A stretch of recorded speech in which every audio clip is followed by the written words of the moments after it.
The Chennai shopping mall శ్రావణ సంబరం KG sale nakshi jewellery Mela flat 50% of.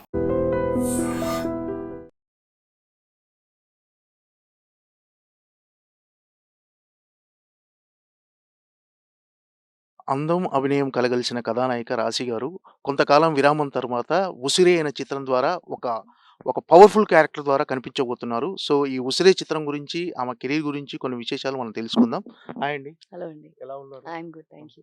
ఏంటండి ఈ 'ఉసిరే' చిత్రం స్పెషాలిటీ ఏంటి? అసలు ఈ క్యారెక్టర్ ఒప్పుకోవడానికి రీజన్ ఏంటి?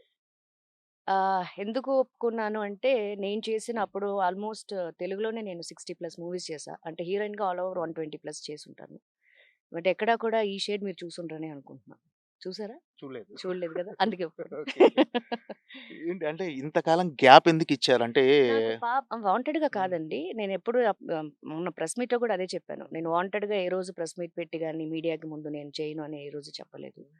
కొంతమందికి అదే వాళ్ళకి వాళ్ళే డిసైడ్ అయిపోయారు. కనిపించక నేను సోషల్ మీడియాలో తక్కువ యాక్టివ్‌గా ఉండను నేను. No Twitter, no Facebook. ఇప్పుడే చెప్పేస్తున్నా నేను ట్విట్టర్‌లో లేను, ఫేస్‌బుక్‌లో లేను. ఓన్లీ వాట్సాప్ ఒకటి యూజ్ చేస్తాను. అంతే ఫేక్‌యి పెట్టేసుకుంటున్నారు. అందుకని చెప్తున్నా. నాది కాదది అకౌంట్స్. ఓకే. 'ఉసిరే' సినిమా మీ కమ్‌బ్యాక్ ఫిల్మ్ అన్నట్టేనా ఇది? కమ్‌బ్యాక్ అనే అనాలండి. కమ్‌బ్యాక్ అని. ఎందుకంటే నాకు పాప అని ఒక ఆడపిల్ల 10 ఇయర్స్ తర్వాత పాప పుట్టింది. తను కేరింగే నాకు టైం లేదు చేయటానికి. Now she is 11 years old. తను స్కూల్ వరకు ఉంటే చాలు ఎవరైనా. సో, షీ ఈస్ తన పనులు తను చేసుకునే స్టేజ్‌లో ఉంది పాప. So, I'm concentrating on my career now. ఇన్ని రోజులు అంటే ఫ్యామిలీకి టైం కేటాయించడం గురించి, పాప ఆలనా పాలనా చూసుకోవడం గురించి గ్యాప్ ఇచ్చారా? అవునండి. ఆ! అవును. సరే ఇప్పుడు పర్ఫెక్ట్‌గా అన్ని సినిమాలు ఒప్పుకుంటారా? అంటే ఇప్పుడు మీరు సినిమాలతో బిజీ అవ్వాలని మీరు కోరుకుంటున్నారా? నేను బిజీ అవ్వాలి అని కమ్‌బ్యాక్ కాదండి. బికాజ్ నన్నెక్కడ ఏ మాల్స్‌లో కలిసినా జనరల్‌గా కామన్‌గా వెళ్తుంటాను కదా మాల్స్‌కి. నన్ను ఇష్టపడేవాళ్ళు నన్నడిగే ఫస్ట్ క్వెషన్ మిమ్మల్ని చాలా మిస్ అవుతున్నామని. Only because of that for them I'm back. ఈ గ్యాప్‌లో మీరు సినిమాలను మిస్ అయ్యారా? కొన్ని సినిమాలు చూసినప్పుడు మిస్ అయ్యాననిపించింది. Not every movie. Okay. But ఏందంటే నేను చైల్డ్ ఆర్టిస్ట్ నుంచి సినిమా ఇండస్ట్రీలోనే ఉన్నాను కాబట్టి I just want to take a break. నాకు ఫ్యామిలీ లైఫ్, ఫ్యామిలీ, హస్బెండ్, పిల్లలు ఆ లైఫ్ నాకు చాలా ఇష్టం. సో, అందుకని I just took a small break. Not small, huge break I think. ఇప్పుడు ఈ క్యారెక్టర్‌ని ఫస్ట్ టైమ్ తెర మీద చూసుకున్నారు కదా! ఎలా అనిపిస్తుంది మీకు? అది నా కూతుర్ని అడగాలి. యాక్చువల్‌గా నేను ఇక్కడ వచ్చింది కూడా నా నా నా పాప కోసం. Please come. యాహ్! ఏదంటే మీ మదర్‌ని ఫస్ట్ తెలుగులో టైమ్ మాట్లాడాలి. ఈ సినిమాలో చూసారు కదా! ఎలా అనిపించింది character, mother character? Evil. Evil. Why? No, how you feel that your mom is there on the screen అది చెప్పు. You being on the screen is okay, but your character is evil. Okay. మీకు ఈ character నచ్చలేదా? Nachale. Why? This only character. This is not మీ నాన్న. I know, that's why I hate that character. Okay. Oh I know. ఆ క్యారెక్టర్ నచ్చలేదు అందుకే అంట. ఓకే. ఓకే. అంటే నువ్వు ఎలాంటి క్యారెక్టర్‌లో చూడాలనుకుంటున్నావు అమ్మని? Mm, is good less mother. evil. Okay. Less evil. Less evil. Okay. Right. ఇంకేంటంటే ఈ సినిమా ద్వారా తెలుగు సినీ పరిశ్రమకు రాశి గారు కమ్‌బ్యాక్ ఇచ్చారు అని చెప్పటం ముఖ్య ఉద్దేశం అనుకుంటున్నా. కమ్‌బ్యాక్ ఇచ్చారు అంటే నేను తీసుకున్నానే గానీ నాకు మూవీస్ రాకుండా, ఆఫర్స్ లేకుండా వస్తూనే ఉండేవండి. టైం కుదరక కొన్ని ఇబ్బందుల వల్ల, కొన్ని ఔట్‌డోర్స్ చెప్పడం వల్ల నన్నొదిలి అస్సలుండదు నా కూతురు. ఓకే. ఔట్‌డోర్ వెళ్తే తనకసలు నిద్ర పట్టదు. అవన్నీ మైండ్‌లో పెట్టుకొని చేయలేదు. బట్ ఇది కమ్‌బ్యాక్ అనే చెప్పుకోవచ్చు. ఏందంటే ఇంత హ్యూజ్ క్యారెక్టర్ కదా! Cinema throughout the cinema I will be there on the screen. So, అందుకని నాకు నచ్చే నేను చేశాను.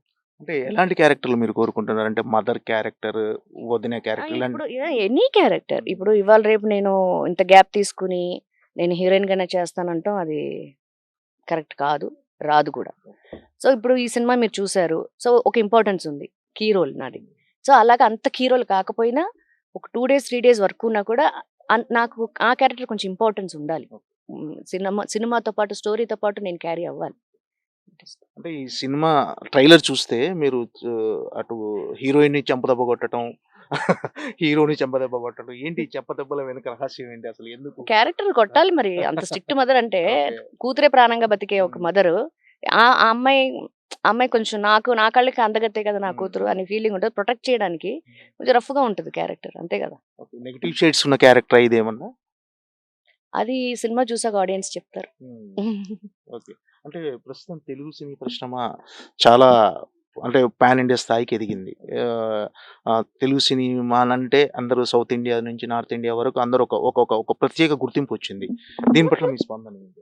ఐఎమ్ సో హ్యాపీ నేను యాజ్ అన్ ఆర్టిస్ట్గా, యాజ్ అ సినిమా ఇండస్ట్రీ పర్సన్గా I'm so happy for that. Of course so proud also. ఎలా అనిపిస్తుంది అంటే మళ్ళీ కంబ్యాక్ ఇవ్వటం, తెలుగు సినిమాస్‌లో చాలా మార్పులు చోటు చేసుకున్నాయి కదా! చాలా మంది హీరోయిన్‌లు వచ్చారు. ఇలా అంటే ఈ మార్పు ఎలా అనిపించింది? ఏ మార్పు అనిపించింది? కొత్త వాళ్ళు ఎక్కువ మంది వస్తున్నారని. నేను నంబర్ ఆఫ్ మీకు బ్రాంచెస్ లాగా ఇప్పుడు ఒక బ్యాంక్ ఇక్కడ ఉంటే బ్రాంచెస్, నంబర్ ఆఫ్ బ్రాంచెస్ ఉన్నాయి కదా! అలాగా నంబర్ ఆఫ్ మీకు టెక్నికల్ వైస్‌గా ఇప్పుడు చాలా ఫార్వర్డెడ్‌గా ఉన్నారు కాబట్టి వాళ్ళకి కూడా they wanted new faces and also they are encouraging nowadays. I'm so happy Telugu అమ్మాయిలు కూడా ఎంకరేజ్ చేస్తున్నారు. I'm so happy for that. Like ఒక అమ్మాయి, నేను గర్విడ్ లక్ష్మి అని ఒక సినిమా చేస్తున్నా, అమ్మాయి తెలుగు అమ్మాయి. Okay. So I'm quite busy now. తన డేట్స్ లేకే నాకు పోస్ట్‌పోన్ అవుతా వస్తుందన్నమాట. ఇంకా 2 డేస్ బ్యాలెన్స్ ఉంది. So I'm so happy. ఎందుకంటే మా టైంలో ఇప్పుడు నేను, రంభ మేమంతా తెలుగు వాళ్ళం. అవును. ఆ తర్వాత మా బ్యాచ్ తర్వాత చూసారంటే నార్త్ నుంచి, సౌత్ నుంచి వచ్చినా కూడా మన తెలుగు అమ్మాయిలు అనేది చాలా తక్కువ. బట్ ఇప్పుడు they are coming out. And parents కూడా యాక్సెప్ట్ చేస్తున్నారు. అంటే ఇప్పుడు కూడా తెలుగు అమ్మాయిలకి రావాల్సిన గుర్తింపు, రావాల్సిన అవకాశాలు వస్తున్నాయి అనుకుంటున్నారా? వస్తున్నాయని నేను అనుకోవడం కాదండి. ఇప్పుడిప్పుడే వస్తున్నాయి. మీకే తెలియాలి. మీడియా మీరే చెప్పాలి యాక్చువల్‌గా. అంటే ఇంతకు ముందు పోల్చుకుంటే ఇప్పుడు మెరుగైన అవకాశాలు ఉన్నాయని అనుకుంటున్నాను. అవును. మీరు అనుకుంటున్నారుగా, అదే అభిప్రాయం నాకు కూడా. అంటే ఇప్పుడు హీరోయిన్‌ల కంఫర్ట్స్ పెరిగిపోయినాయి, పారితోషికాలు పెరిగిపోయినాయి. వీటి పట్ల అంటే మీరు ఆ టైంలో ఎలా ఉండేది? ఇప్పుడు ఎలా ఉందండి? డిఫరెన్స్ ఏంటి? నేను చాలా ఇంటర్వ్యూస్‌లో చెప్పానండి. ఏంటంటే అప్పుడు మాకు క్యారవాన్స్ లేవు. కంఫర్ట్ లెవెల్స్ మాకు చాలా తక్కువ. ఇంకోటి ఏంటంటే నంబర్ ఆఫ్ మానిటర్స్, అంటే రిహార్సల్స్ చేసిన తర్వాత ఒకేసారి టేక్‌కెళ్ళేవాళ్ళం. ఎందుకంటే ఫిల్మ్ అప్పుడు. ఇప్పుడు ఓన్లీ చిప్పే కదా! ఆ ఫిల్మ్ మార్చాలి అంటే మాకు బాధేసేది. ప్రొడ్యూసర్ కష్టం మాకు తెలుసు. అందుకని నంబర్ ఆఫ్ రిహార్సల్స్ చేసి మాక్సిమం 1 ఆర్ 2 టేక్స్‌లో ఓకే అయ్యేలాగా మేము చూసుకునేవాళ్ళం. మా కో స్టార్స్ మేమంతా. బట్ ఇప్పుడేంటంటే లేదు. మన మానిటర్‌ని కూడా వాళ్ళు రికార్డ్ చేసేస్తున్నారు. వస్తే ఓకే అని చేసేద్దామని everything they are recording. Betterment. So అది టెక్నికల్ వైస్‌గా బాగా ఫార్వర్డెడ్‌గానే ఉంది తెలుగు ఇండస్ట్రీ. ఇండస్ట్రీయే, not Telugu, the whole industry. ఆ మధ్య మీరు ఒక ఫంక్షన్‌లో మీరు శ్రీకాంత్ గారు కలిసి వచ్చినప్పుడు ఒక చిన్న వీడియో ఒకటి వైరల్ అయింది బాగా. మీరు చూసారా? అవునవును. చూసాను. శ్రీ నేను అడిగితే, నేను ఫోన్ చేస్తే వాళ్ళ అబ్బాయి తీసుకొచ్చి, రోషన్ తీసుకొచ్చి చూపించాడు నాకని చెప్పారు ఆయన. తెలుసు, వైరల్ అయింది. ఏంటంటే మీ అప్పటి హీరోలతో మళ్ళీ కలిసి నటించాలనే, అంటే ఏదో ఒక పాత్రలో వాళ్ళతో కలిసి నటించాల ఆలోచన ఏమన్నా ఉందా? నేను ఆలోచిస్తే వచ్చేస్తాయా చెప్పండి? నేను ప్రొడ్యూసర్‌ని కాదు, డైరెక్టర్‌ని కాదు. అఫ్ కోర్స్ ఉంటుంది. చాలా సంవత్సరాల తర్వాత మేము ఇద్దరం కలిసాం. అందుకే చాలా, ఎందుకంటే ఎవరికి ఫోన్ టచ్‌లో బాగా ఉండను. వైరల్ అయిపోయింది అది. అవునండి. అవును. ఇక్కడ కాదు, నన్ను చెన్నైలో కూడా అడుగుతున్నారు ఓకే. చాలా మంది. ఓకే. అంత వైరల్ అయింది యాక్చువల్‌గా. అంటే చాలా సంవత్సరాల తర్వాత కలిసాం కదా! ఆ ముచ్చట్లు, పాత ముచ్చట్లు. ఓకే. అంటే మీరు 'గోకులంలో సీత' సినిమాలో పవన్ కళ్యాణ్ గారితో నటించారు. ఇప్పుడు పవన్ కళ్యాణ్ గారు ఆంధ్రప్రదేశ్ డిప్యూటీ సీఎం. ఎలా అనిపిస్తుంది ఆయనకి? So proud, of course. Yes. So happy that he is into politics to serve the people కదా! So it's a good thing. No, I'm happy. Okay అండి. థ్యాంక్ యూ అండి రాశి గారు. Thank you. మీరు మరిన్ని మంచి సినిమాలతో ప్రేక్షకులను ఆకట్టుకోవాలని మనస్ఫూర్తిగా కోరుకున్నాను. థ్యాంక్ యూ అండి. మీ మదర్ ఓల్డ్ మూవీస్ ఏమైనా చూసావా నువ్వు? చూడలే. ఏ? Why not? ఓకే. అంటే ఇంతకుముందు మీ అమ్మ ఒక తెలుగు సినిమా ఫస్ట్, అంటే తెలుగు ఫిల్మ్ ఇండస్ట్రీలో ఒక పెద్ద హీరోయిన్. నీకు తెలుసా ఆ విషయం? అసలు మీ అమ్మ హీరోయిన్ అనే సంగతి? తెలుసు. సినిమాలు అసలు పాత సినిమాలు ఏం చూసేదాన్ని కదా అమ్మ సినిమాలు? అసలు ఏ సినిమాలు చూడలేదు ఇప్పటివరకు? First movie. ఇది ఫస్ట్ మూవీయా ఉసురే? అవును. ఓకే. ఏంటి, ఎలా అనిపించింది అమ్మను స్క్రీన్ మీద చూసిన తర్వాత? Happy okay. నీకేమైనా ఇంట్రెస్ట్ ఉందా సినిమాల్లో? ఉంది. అవునా? ఓకే. చైల్డ్ ఆర్టిస్ట్గా అవకాశం వస్తే చేస్తావా? నో. వై? ఇంట్రెస్ట్ ఉంది అంటున్నావు కదా సినిమాలో. నో, అమ్మ చూడడానికి ఇంట్రెస్ట్ ఉంది, చేయడానికి కాదు. ఓకే. అమ్మని చూడటానికి ఇంట్రెస్ట్ ఉంది, నువ్వు సినిమాలు చేయడానికి ఇంట్రెస్ట్ లేదా? Okay, right. Thank you.